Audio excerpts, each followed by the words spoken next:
The Adventures of Sherlock Holmes in Modern English.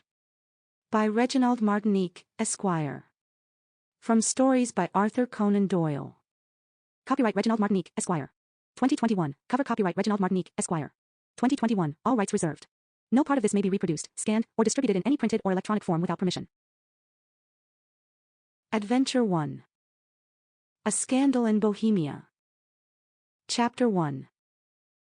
To Sherlock Holmes, she is always the woman. I have seldom heard him mention her by any other name. In his eyes, she eclipses and outweighs her entire gender. It was not that he felt any emotion akin to love for Irene Adler. All emotions, and that one particularly, were disgusting to his cold, precise, but admirably balanced mind. He was, I take it, the most perfect reasoning and observing machine that the world has seen. But as a lover, he would have placed himself in a false position.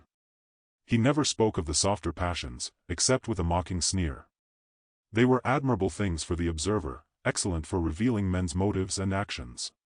But for the trained reasoner to admit such intrusions into his own delicate and finely adjusted temperament, was to introduce a distracting factor that might throw a doubt on all his mental results. Sand in a sensitive instrument, or a crack in one of his own high-power lenses, would not be more disturbing than a strong emotion in a nature such as his. And yet, there was only one woman to him, and that woman was the late Irene Adler, of dubious and questionable memory. I had seen little of Holmes lately. My marriage had drifted us away from each other.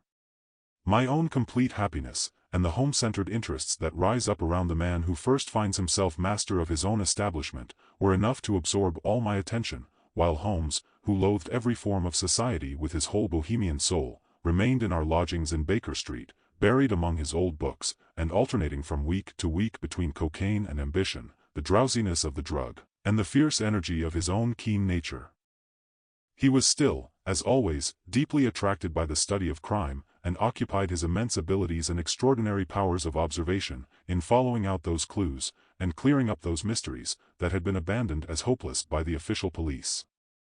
From time to time, I heard some vague account of his activities, his summons to Odessa in the case of the Trepoff murder, his clearing up of the singular tragedy of the Atkinson brothers at Trincomalee, and finally, the mission that he had accomplished so delicately and successfully for the reigning family of Holland.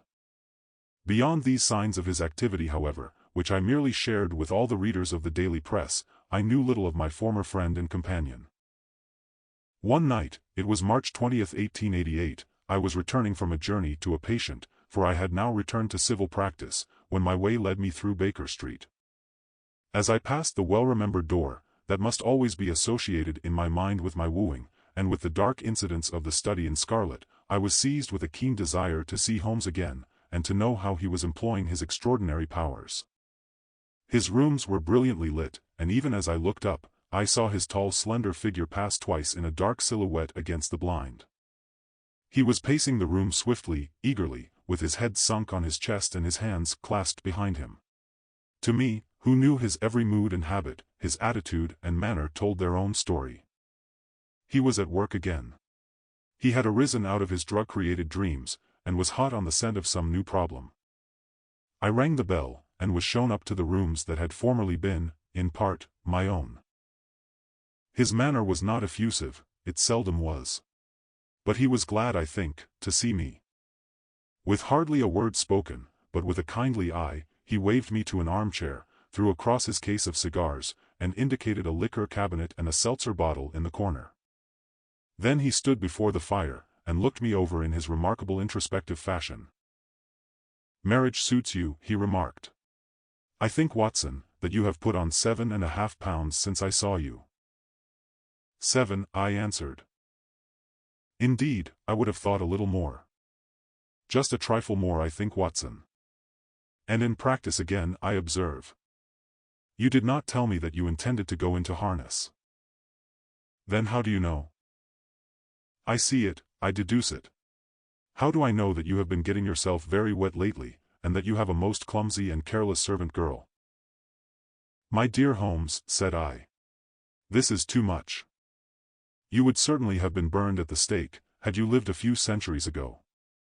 It is true that I had a country walk on Thursday, and came home in a dreadful mess, but as I have changed my clothes, I can't Sample complete.